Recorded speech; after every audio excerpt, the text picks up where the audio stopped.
శ్రీ మహావిష్ణువు దుష్ట శిక్షణకై శిష్ట రక్షణకై అనేక అవతారములు ఎత్తాడు. ఈ దశావతారాలలో 5వది వామనావతారము.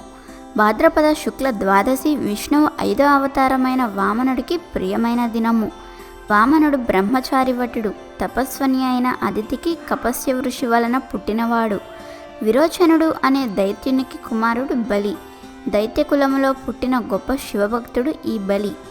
అందుచేత అతడు విష్ణువు అభిమానాన్ని అధికంగా కలిగి ఉన్నాడు. దానితో అతనికి గర్వం కలిగి దేవతలనే బాధలను పెడుతూ ఉంటాడు. అప్పుడు దేవతలు శేషనారాయణుడి సన్నిధికి వెళ్ళి బలి బాధల నుండి కాపాడవలసినదిగా కోరుకుంటారు.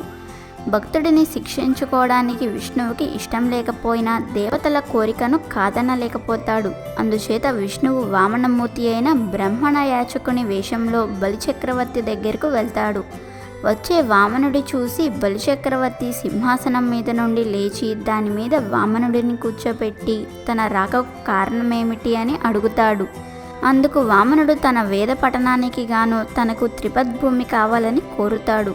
త్రిపద్భూమి అంటే 3 అడుగుల నేల అని అర్థం. కోరడమే తరువుగా బలి ఇచ్చేస్తాను అంటాడు. మంత్రయుక్తంగా దాన కర్మ చేయడానికి బలి తన గురువైన శుక్రాచార్యుడికి కబురు చేస్తాడు. శుక్రుడు వచ్చి వామనుడి ఆంతర్యం గ్రహించి బలిచక్రవర్తితో ఇది అపాత్రదానమని చెబుతాడు. అయినా బలి తాను ఇచ్చిన మాట తప్పలేనని అంటాడు. అప్పుడు వామనుడు బ్రహ్మాండాంత రూపం ధరించి ఒక పాదంతో భూమిని, మరొక పాదంతో ఆకాశాన్ని ఆక్రమించి 3వసారి పాదం బలి నెత్తి మీద ఉంచి అతన్ని పాతాళంలోకి తొక్కేస్తాడు. అయినా బలి విష్ణు భక్తుడు కాబట్టి, వామనుడు అంటే విష్ణుమూర్తి కాబట్టి వామనుడు బలిభవనానికి ద్వారపాలకుడుగా ఉన్నాడు. దీనినే విజయద్వాదశి అని కూడా అంటారు. ఈరోజు శ్రీ వామన స్తోత్రం పఠించడం వలన శుభ ఫలితాలు కలుగుతాయి.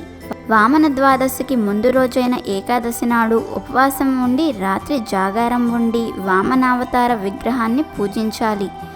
విగ్రహానికి లేదా పఠనానికి శిఖ సూత్రం, యజ్ఞోపవీతం, కమండలం ఉండేలా చూసుకోవాలి.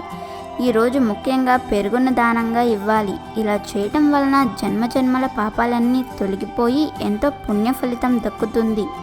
కావున మీరు కూడా రేపు వామన ద్వాదశి రోజున ఇప్పుడు చెప్పిన విధంగా చేయటం వలన ఆ నారాయణుడి అనుగ్రహంతో మీకున్న కోరికలన్నీ తీరి కోటి జన్మల పుణ్యంతో మీరు మీ కుటుంబంతో ఆనందంగా జీవిస్తారు.